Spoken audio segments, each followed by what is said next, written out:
aquí hoy, la verdad es que en la adoración he sentido algo muy, muy especial. He sentido, no sé, como el Espíritu Santo me ha envuelto de una manera muy especial, cosa que le doy muchísimas gracias, evidentemente. Sabéis que cuando sufrimos pérdidas irreparables, se sufre mucho. A ver qué tema nos trae hoy, ¿no? Se sufre mucho cuando hay pérdidas irreparables. Pero si se descubren que fueron por negligencia, o que pudieron ser evitadas, al dolor además se le suma rabia, se le suma impotencia, se le suma muchas más cosas. Sabéis que las mujeres en Andalucía, hay las mujeres que tienen cáncer de mama, le han hecho unos cribados que se han perdido. La sensación de que la enfermedad avanza por haber perdido tiempo es una sensación muy dura y muy desoladora, la verdad. También sucede en casos de negligencia médica, en casos de, hay veces que la administración no paga medicamentos que son muy caros, hay enfermedades raras. Por el motivo que sea, esa sensación de pérdida irreparable es demoledora. ¿Sabéis que en la palabra de Dios hay un caso registrado de este tipo? Tenemos registrado en los evangelios que había un enfermo que estaba agonizando. Por otro lado, tenemos al mejor equipo médico que pueda haber encima de la tierra. Y por otro lado, teníamos el medicamento infalible para esa enfermedad, pero que no fue usado y se dejó que muriese la persona. El agonizante era uno de los mejores amigos de Jesús. El mejor equipo médico era Jesús con todo el poder de la bendita Trinidad. Y el medicamento eran dosis a raudales de amor, de compasión y de misericordia y de humanidad. Y de ese pasaje se desprende una declaración poderosísima. Yo soy la resurrección y la vida, el que en mí cree, aunque esté muerto, vivirá. Ya habréis adivinado de quién estoy hablando, ¿verdad? Ese pasaje tan impresionante narra la muerte y la resurrección de Lázaro. Yo leyéndolo lo volví a redescubrir y me volví a enamorar de ese pasaje. Pero, a ver, reconozco que he empezado un poco negativo hablando de dolor, de impotencia, de pérdidas irreparables. Permitidme que empiece un poco más optimista. De Jesús se dice que no tenía donde recostar su cabeza, ¿es verdad? Pero también se nos dice que tenía unos amigos muy especiales, unos amigos muy queridos y de mucha confianza que estaban dispuestos a acogerlo en su casa en cualquier momento. Especialmente destacan Marta, María y Lázaro. Eran 3 hermanos que vivían en Betania y que eran sus amigos. Y dejadme que me pare aquí un momento, porque eran sus amigos. Y yo digo, qué importante es tener amigos, ¿verdad? Tener amigos que estén dispuestos a echarte una mano en cualquier cosa que te haga falta, sea lo que sea. Si tenéis esos amigos, cuidadlos y no soltarlos, mimarlos. No desprenderos de ellos por la misericordia de Dios, porque realmente amigos así son un tesoro. Es oro puro. No lo dejéis ir ni por todo el oro del mundo. La palabra no nos dice el origen de la relación de amistad. ¿Cómo, cuándo, por qué esos tres hermanos eran tan amigos de Jesús? No lo dice, pero a mí me gustaría traer varios pasajes en los que nos relata momentos en los que se ve cómo ellos se relacionaban entre sí. Y el primero que se me viene a la cabeza es en Lucas 10, 38, en el que se da ese diálogo tan especial entre Marta con Jesús, cuando se lamenta de su hermana, ¿os acordáis? Jesús está invitado en la casa de ellos y Marta lo recibe, y aunque María lo que hace es que se sienta a los pies del Señor, dice, y oía su palabra. Pero Marta se preocupaba con muchos quehaceres y acercándose dijo, Señor, ¿no te da cuidado de mi hermana? ¿No te da cuidado de que mi hermana me deje servir sola? Dile que me ayude. Pero el Señor le respondió, ay, Marta, Marta, afanada y turbada estás con muchas cosas, pero solo una cosa te es necesaria. Y María ha escogido la buena parte, la cual no le será quitada. Qué pasaje más precioso, ¿verdad? Este pasaje no es el de la resurrección, pero no me estoy saliendo del tema, porque como os digo, quiero traer diferentes episodios en los que veamos cómo ellos se relacionaban entre sí. Quiero traer diferentes pinceladas para que veamos qué sucedía en esa pequeñita aldea de Betania y qué sucedía con esos habitantes, para que nos diéramos cuenta que la gente de allí era muy especial para el Señor, que aquel no era un lugar cualquiera, que aquello era un lugar de amigos, aquello era un lugar de descanso, aquel sitio era un lugar especial para el Señor. Betania estaba cerca de Jerusalén. Como sabéis, para llegar a Jerusalén desde Jericó había que subir una cuesta de un montón de kilómetros, muy larga.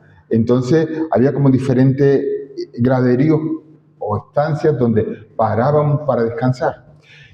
Y la última parada de descanso, hasta subir a Jerusalén, era Betania.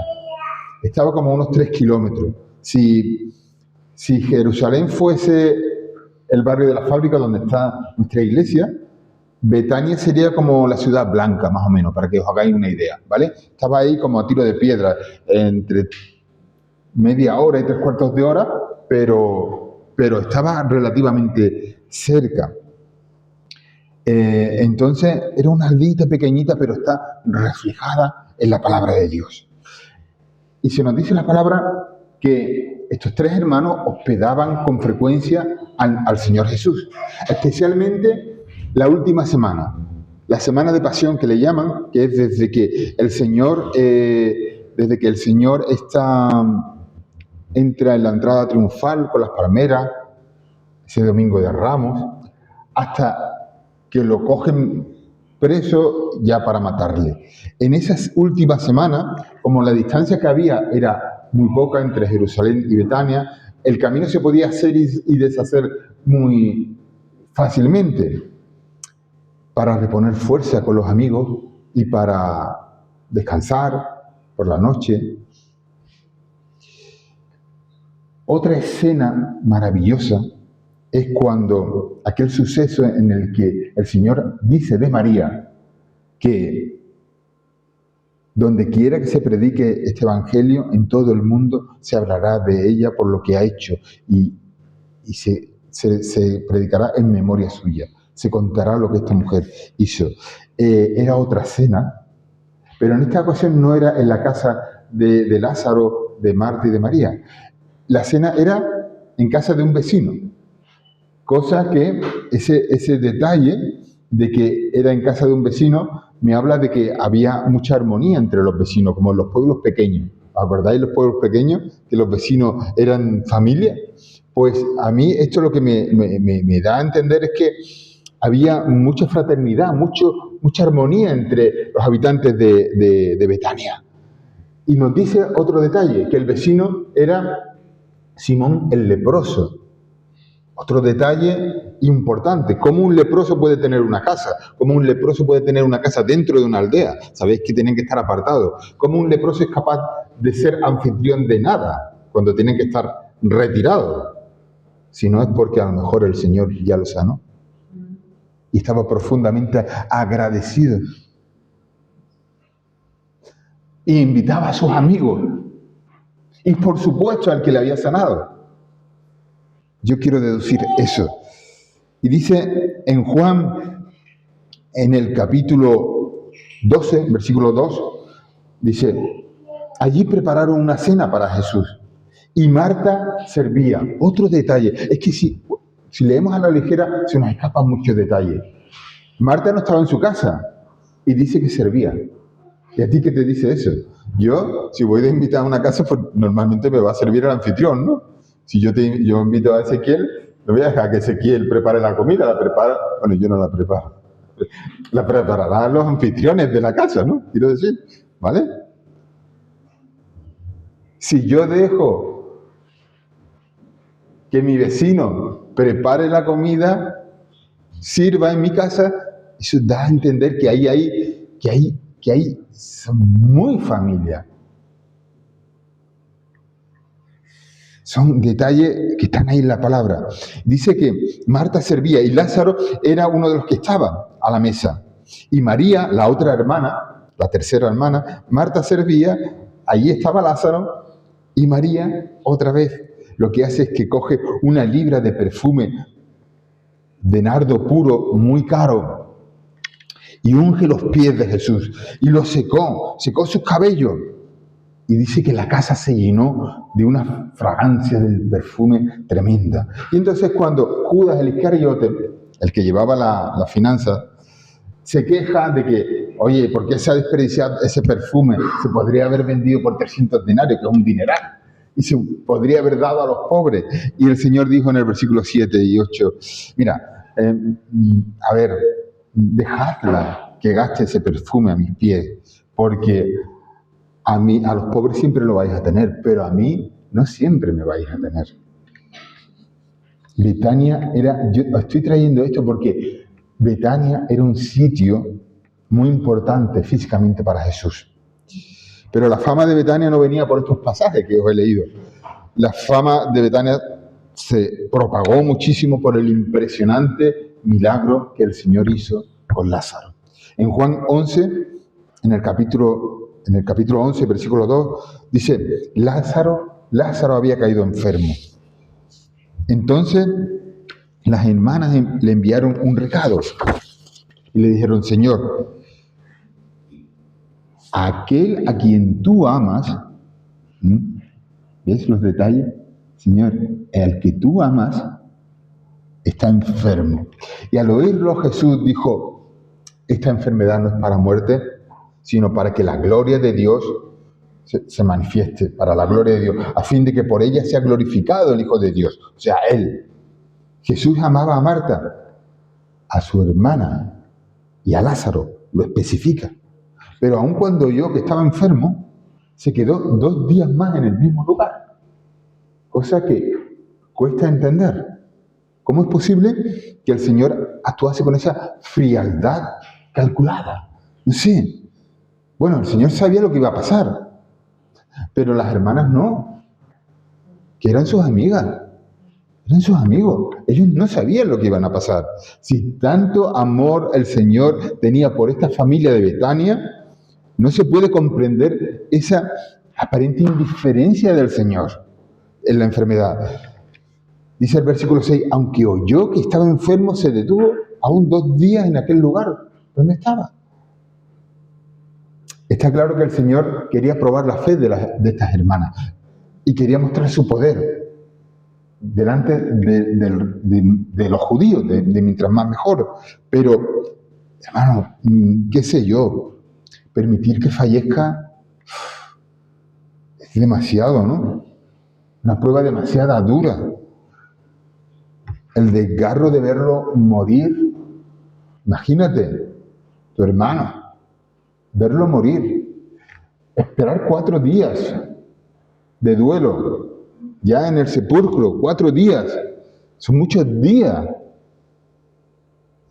Pero el Señor no da puntada sin hilo. Ese 4º día no empleó 4 días por capricho, porque le pareció. No. Ese 4 días, mira. Los duelos judíos, cuando alguien fallecía, el duelo duraba 8 días. 8. Los 3 primeros estaban dedicados a llorar en la intimidad en casa. Y a partir del 4, se abría para pasar el duelo con los vecinos y con las visitas. Es decir, que el cuarto día era el día que empezaban a venir las visitas. Y ese fue el día que llegó Jesús. Para los judíos, visitar un duelo, los familiares que han perdido a un familiar, era una obra de caridad que se estimaba en alta estima. O sea, para visitar un duelo era para los judíos muy importante. Es decir, el cuarto día, que era el primero en el que iban a ir a visitarlo, se supone que es cuando más afluencia de judíos irían ese día, para ir con las hermanas y para consolar a Marta y María. Entonces te das cuenta que ese cuarto de día no es casual. El Señor había elegido exactamente llegar ese día. Por eso los apóstoles tampoco entendían lo que el Señor estaba haciendo. Porque le dicen en el versículo 11:8, le dice, Rabí, hace poco que querían apedrearte los judíos. ¿Y vas a ir allí? A ver, en un duelo, en un velatorio, van a ir muchos judíos. Lázaro era conocido, van a ir muchos judíos, los judíos querían apedrearte, te vas a meter en la boca del lobo. A ver, no es por no ir, es que no es por no sanarlo. ¿Cuántas veces había resucitado? ¿Cuántas veces había sanado el Señor en la distancia? Hay un montón de momentos en el que el Señor, con una sola palabra, sanaba a distancia. Pues el Señor vuelve a sanar a distancia de nuevo. ¿Para qué vamos a ir? Porque nos vas a comprometer, te van a apresar, te quieren matar.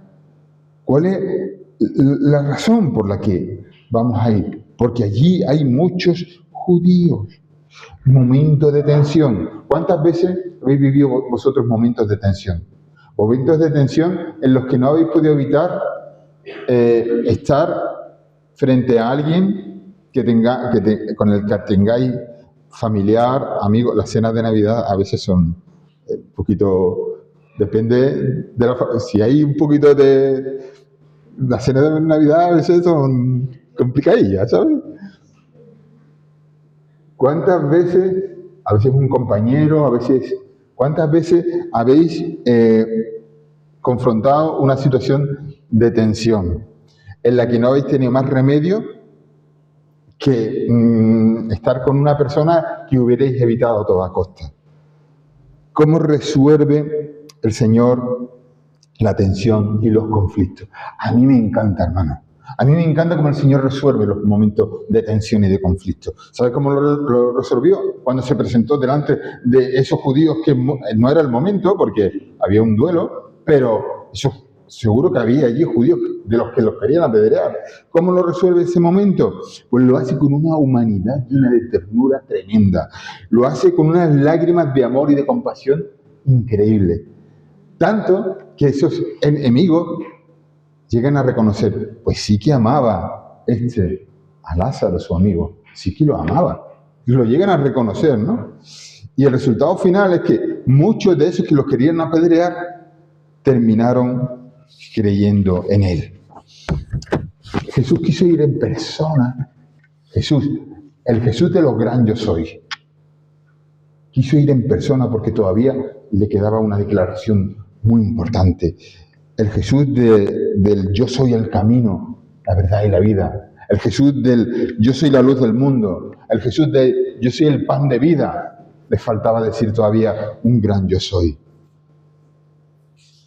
Yo soy la resurrección y la vida. Versículos 25 y 26. Yo soy la resurrección y la vida. El que cree en mí, aunque esté muerto, vivirá. Y todo aquel que vive y cree en mí, no morirá eternamente. ¿Crees esto? Te lo estaba diciendo a Marta. ¡Wow! Con una ternura impresionante le dice a Marta, ¿crees esto que estoy diciendo? El Señor tenía que ir allí a decir ese gran yo soy, la resurrección y la vida, para mover a Marta y a María a un paso de fe mucho más elevado todavía en su vida. Yo, francamente, lo hubiera hecho mucho más sencillo, mucho más complicado. Yo hubiera sido incapaz de generar tanto sufrimiento, hermano, de verdad. Mi amigo está enfermo, hago lo que sea para que se sane. Yo soy incapaz de... ¿Cómo voy a hacer que sufra mis amigos, no?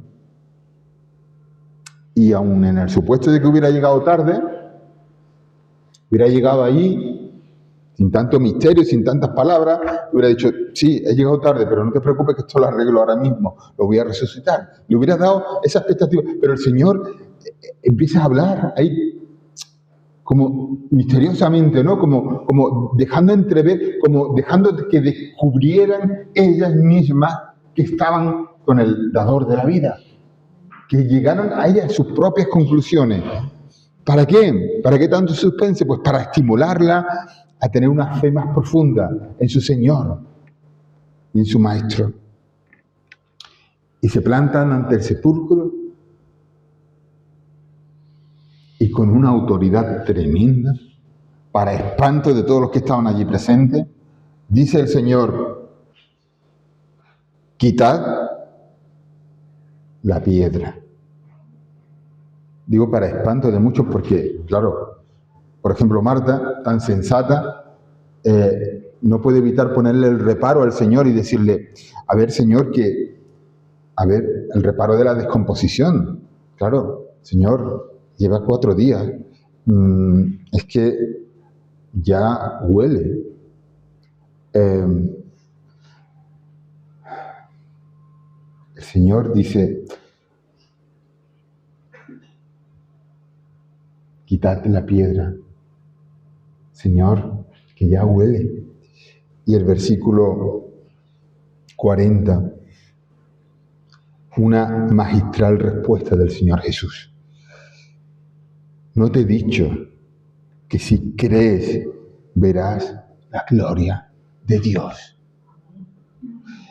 Esta frase yo sé que es en donde se apoya nuestra querida hermana Pilar tantas veces en medio de su cáncer.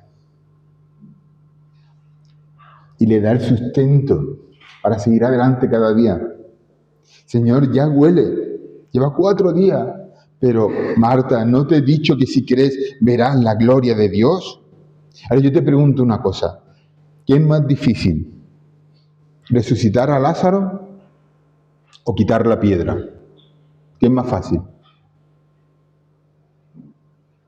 ¿Qué es más fácil? ¿Resucitar a Lázaro o quitar la piedra? Quitar la piedra. Entonces, ¿por qué mandó a quitar la piedra a ellos? ¿Por qué mandó a quitarla? Lo hubiera, ya en el mismo pack lo hubiera resucitado y con la mirada, o yo qué sé, lo hubiera como Superman, ¿no? Lo hubiera hecho así, hubiera movido la piedra, o hubiera hecho que, ya que lo resucita, que hubiera traspasado la piedra. En verdad no había necesidad de quitar la piedra.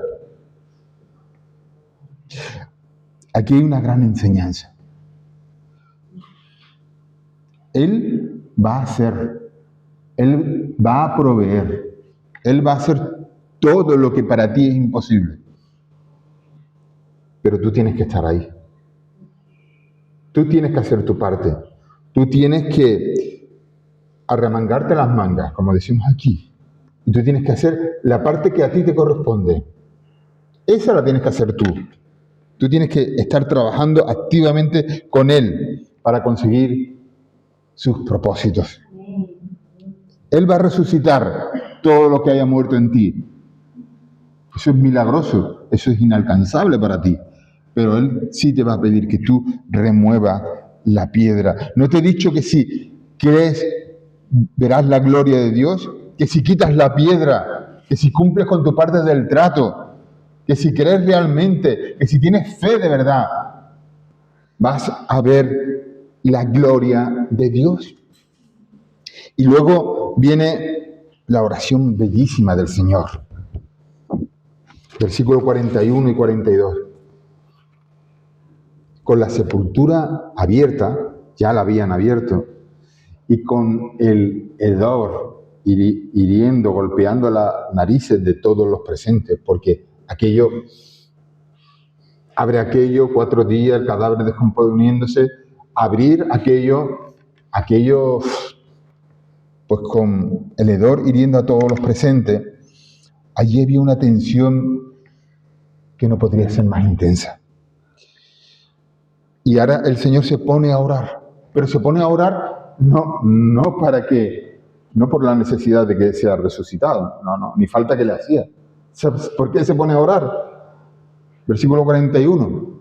Dice, entonces quitaron la piedra de donde había sido puesta y Jesús, alzando los ojos a lo alto, dijo, Padre, gracias te doy por haberme oído.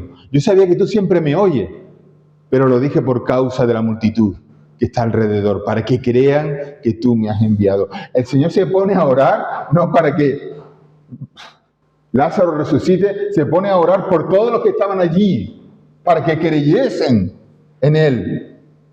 ¿Te das cuenta? Con un simple deseo, la piedra se hubiera descompuesto en polvo. No resucitó a Lázaro, hubiera descompuesto la piedra en polvo allí y se hubiera quitado. Lázaro hubiera salido fácilmente, se hubiera presentado en la puerta del sepulcro, rejuvenecido, limpio, perfumado, pero no fue así. Porque era necesario que comprobaran cuánto pesaba la piedra.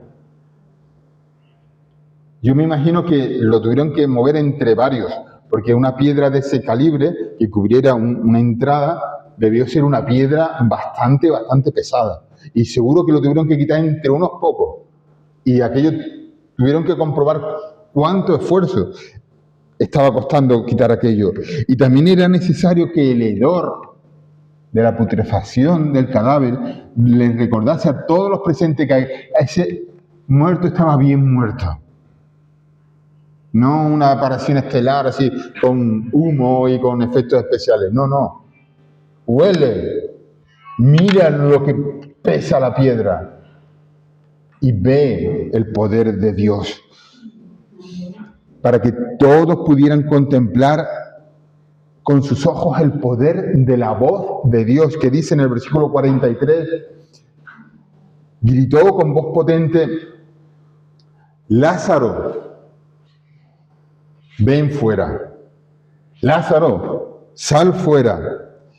Y Lázaro, que estaba atado de pies a cabeza, impedido para caminar porque estaba en el sudario, como una momia, para que nos entendamos, otro milagro, cómo se puede salir, ¿no? Aquello tuvo que ser impresionante. Sin poder moverse, sin poder mirar, porque tenía toda la cabeza envuelta en el sudario, pero respirando vida. Aquello, a mí de imaginarlo se me ponen los pelos de punta, lo que tuvo que ser aquello. El Señor dice en el versículo 44, desatadlo, dejadle ir. ¿Habrá algo imposible para Jesucristo? Hermano, ¿habrá algo imposible para Jesús? No se nos cuentan los detalles, en el versículo 45 ya, a partir de ahí, ya no se nos cuentan los detalles sobre Lázaro, ni de la alegría y el júbilo de las hermanas, bueno, eso se puede deducir, pero no da detalle. ¿Sabéis de qué da detalle? De lo importante de verdad. Dice el versículo 45 que entonces muchos de los judíos que habían venido para acompañar a María vieron lo que hizo Jesús y creyeron en él. Ese es el detalle que da, hermano. Y bueno, ¿y qué pasó con Lázaro? ¿Y qué pasó? Las hermanas, ¿y qué hicieron? ¿Se fueron a celebrar? ¿Qué más da? Claro que se fueron a celebrarlo. Lo que importa es que muchos de los judíos que querían apedrearlo creyeron en él. Y ese era el propósito que estaba moviendo al Señor. Eso era lo verdaderamente importante. Y hermano, cuando Dios tarda en intervenir, cuando no podemos entender por qué tarda tanto. No te quepa duda que eso va a ser para una mayor bendición para tu propia vida. Jamás pierdas la fe y la esperanza en el poder de la oración, especialmente en esas oraciones que parece que se las digo una y otra vez y que nada, que no me escucha. No pierdas la esperanza en el poder de las oraciones que parece que no son contestadas nunca. Porque Dios siempre te escucha, no te quepa la menor duda. Y lo mejor que podemos hacer es aceptar siempre su voluntad. Por más difícil que entendamos, que nos cueste comprenderlo. Ahora, que nadie te robe tampoco el derecho, lo mismo que te digo una cosa, te digo la otra, que nadie te robe el derecho a reclamarle al Señor. Cuando algo no lo entiendes. Pero hazlo con total confianza, como lo hacían las hermanas, como lo hacía Marta y como lo hacía María, porque las dos van y con toda naturalidad le echan en cara que, oye, que si tú hubieras estado aquí, mi hermano no hubiera muerto. Y se lo dicen porque son sus amigos, hermano. Pero una cosa te voy a decir, el Señor quiere que le expresemos nuestra queja, nuestro dolor, nuestra incomprensión, porque por otro lado no podemos ocultarle nada. Todas las cosas, Él las sabe. ¿Cómo vamos a ocultarle? El Señor quiere que peleemos, que luchemos, que reivindiquemos lo que creemos que no es justo. Pero fíjate cómo lo hicieron. El versículo 32 dice, con la boca expresaron la queja las hermanas, pero su fe no la expresaron con la boca. Su fe la expresó María con su cuerpo en un gesto de adoración extrema. Dijo, María llegó donde se encontraba Jesús. Cuando llegó a donde estaba Jesús, al verle, se postró a sus pies. ¿Qué era postrarse? ¿Qué era postrarse? Tumbarse completamente en el suelo. Eso es un gesto de adoración extrema. O sea, caes a sus pies y con su cuerpo estaba indicando al Señor su adoración más absoluta, su entrega más completa. Y desde ahí tenía el derecho para después expresarle su queja. Pero expresarle su queja cuando estás adorando a Cristo postrado en el suelo, reconociendo que no eres nada, que no eres nadie. Y Jesús, cuando la vio llorando, dice la palabra, que se estremeció y que rompió a llorar también Jesús. El Señor Jesús rompió a llorar también, no pudo soportar. Se contriñó de corazón. ¿Esto fue una derrota? Pues sí, esto fue una derrota. Realmente esto fue... Lázaro se murió. Esto fue una derrota, hermano.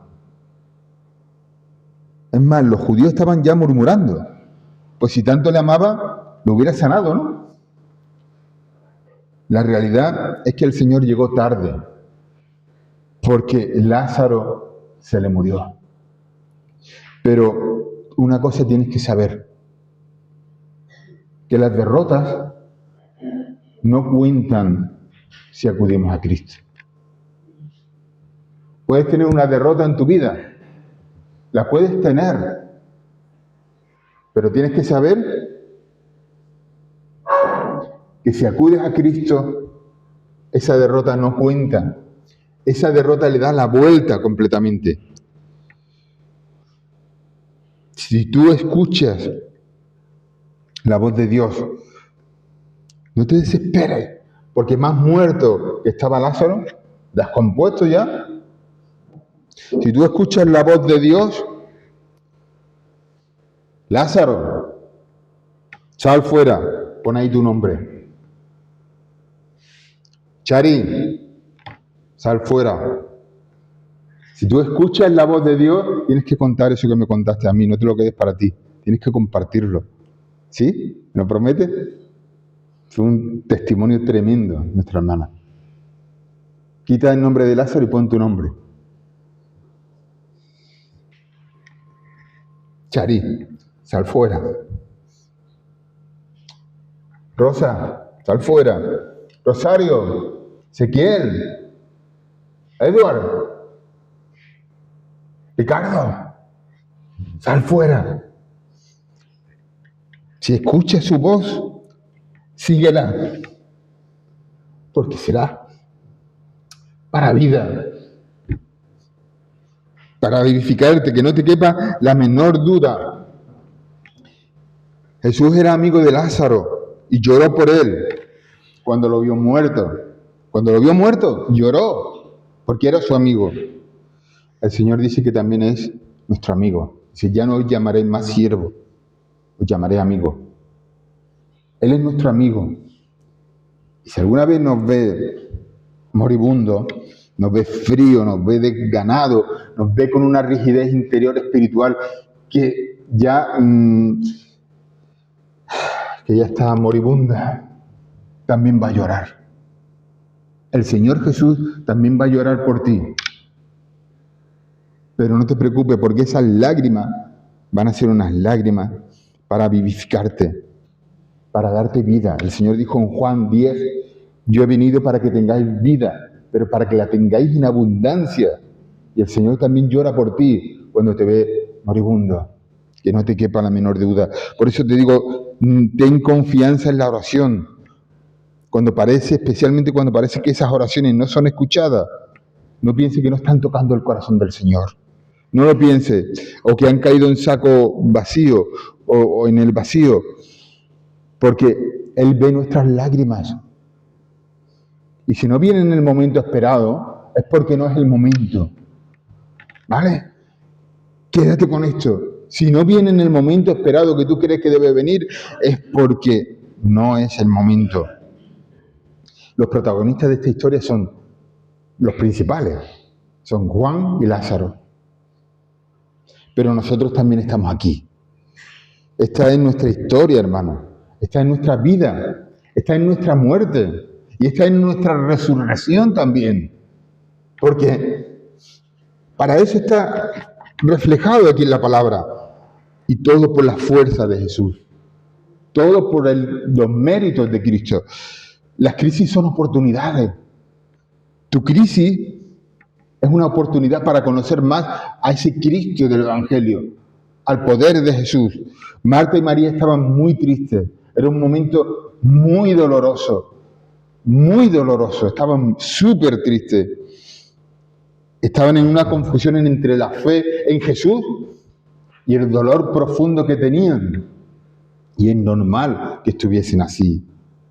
Y Jesús no es ajeno a ese dolor. Jesús no es ajeno a las crisis de tu vida, a tus dificultades. No es ajeno.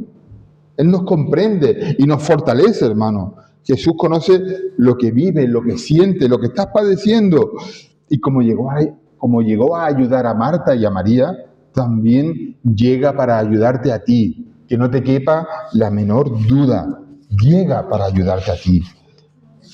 Nuestra confianza en Dios tiene que estar por encima de las voces que escuches en tu cabeza, de los ruidos mentales que el diablo quiere meter en tu cabeza, de las voces de las personas que tienes alrededor que intentan desubicarte. La confianza en Dios tiene que estar por encima de las circunstancias de tu vida, tiene que estar por encima de la adversidad, tiene que estar por encima de nuestros sentimientos de fracaso.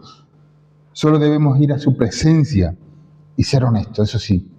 Ser honesto con el Señor y decir, Señor, mira cómo me encuentro, mira cómo no entiendo nada. Y el Señor declaró la palabra de vida. Y la palabra de vida no pudo retener a Lázaro en el sepulcro. La palabra de vida no pudo retener a Lázaro. Y te hago una reflexión final ya para terminar. Nuestro Señor Jesucristo no ha cambiado.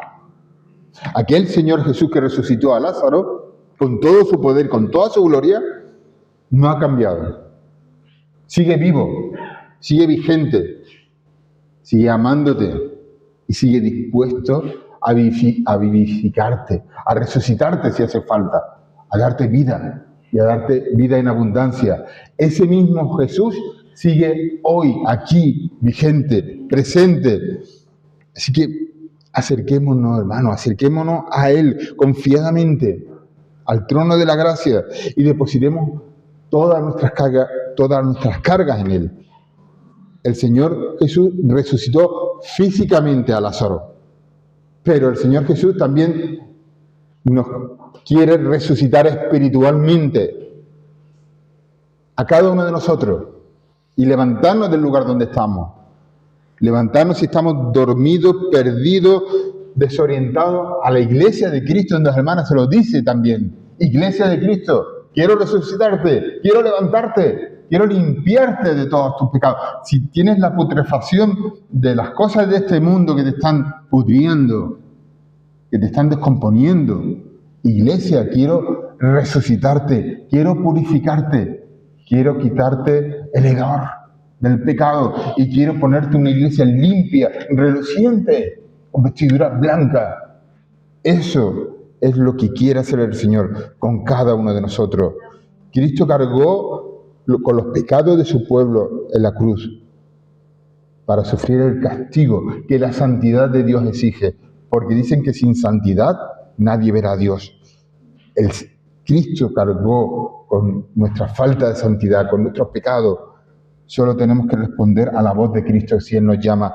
Sal fuera, ven a la luz. En Efesios 2:1 dice, y Él os dio a vosotros vida cuando estabais muertos en vuestros delitos y pecados. Él os dio vida. ¿Cómo estás en este momento? ¿Estás en un sepulcro espiritual? ¿Estás en un sitio oscuro de tu vida? Pues que sepa que Dios te está llamando hoy. Hoy es el día.